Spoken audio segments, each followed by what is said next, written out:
Have you ever wondered what makes the US dollar so powerful? For decades, it's been the king of currencies, the world's reserve currency.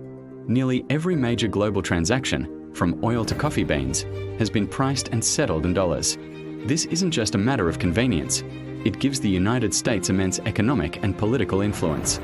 But what if I told you that the ground is starting to shake beneath the dollar's throne? The era of dollar dominance might be facing its biggest challenge yet. Let's rewind a bit. After World War II, the Bretton Woods Agreement established a new global economic order. The US dollar was pegged to gold, and other currencies were pegged to the dollar. Even though President Nixon ended the direct convertibility to gold in 1971, the dollar's central role was already cemented. The world needed a stable, reliable currency for international trade, and the US economy, the largest and most dynamic at the time, backed the dollar. This system created what's known as the Petrodollar system, where oil-exporting nations agreed to price their oil in dollars. This created a massive, constant global demand for US currency. Everyone needed dollars to buy oil, and this kept the dollar strong. This dominance has given the US some incredible advantages. It can borrow money more cheaply than other countries because there's always a demand for its bonds. It also gives the US the power to impose financial sanctions, effectively cutting off countries from the global financial system. Think of it as having the master key to the world's economic engine. This power has been a cornerstone of American foreign policy for over half a century. But as the old saying goes, the only constant is change, and the winds of change are blowing. So, what's causing this shift? It's not one single thing, but a combination of powerful forces. First, there's the changing geopolitical landscape. We are moving from a unipolar world, dominated by the US, to a multipolar world. Emerging economies, especially China, are gaining significant economic clout. China is now the world's largest trading nation and has been actively promoting its own currency, the yuan, for international trade. It's not just China. Countries like Russia, Brazil, India, and South Africa, the BRICS nations, are increasingly looking for alternatives to the dollar to reduce their dependence on the US and shield themselves from American sanctions. They're not just talking about it, they're taking action. We are seeing more and more bilateral trade agreements where countries agree to use their own local currencies, bypassing the dollar altogether. For example, Russia and China have been steadily increasing the use of the ruble and yuan in their trade.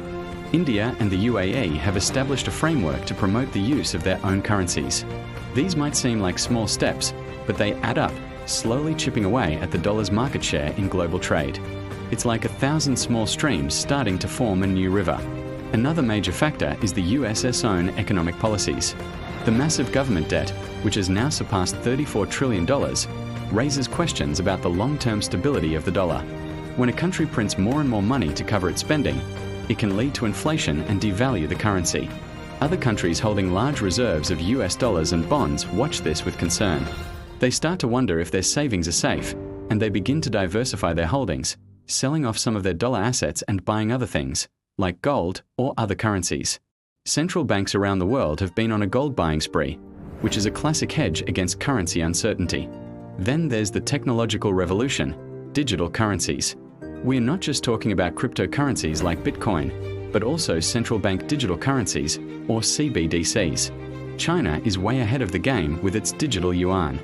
They've already rolled it out for domestic use and are exploring its use for international transactions. A digital yuan could allow for cross-border payments that completely bypass the current dollar-based SWIFT system. This would be a game changer, offering a faster, cheaper, and more direct way for countries to trade with each other, completely outside of US oversight. Many other countries are also developing their own CBDCs, creating the infrastructure for a new, decentralized global payment system. So what does a world with a less dominant dollar look like? First, for the United States, it could mean higher borrowing costs. If global demand for dollars and US bonds decreases, interest rates would have to rise to attract investors. This would make everything from government debt to mortgages and car loans more expensive for Americans. The exorbitant privilege of being the world's reserve currency would fade. Inflation could become a more persistent problem, as the US would no longer be able to export its inflation to the rest of the world as easily. For the rest of the world, it could lead to a more balanced and, some would argue, fairer international financial system. Countries would have more flexibility and would be less vulnerable to the whims of US policy. However, it could also lead to more instability. Instead of one major currency, We might have a few competing currency blocks, a dollar block, a euro block, and a yuan block. This could create more volatility in exchange rates and potentially complicate global trade. Imagine having to manage transactions in multiple major currencies. It could get messy. Now, let's be clear. This isn't going to happen overnight. The dollar is deeply entrenched in the global financial system. The US has the deepest, most liquid financial markets in the world, a strong rule of law, and a long history of stability, things that competitors like China still lack.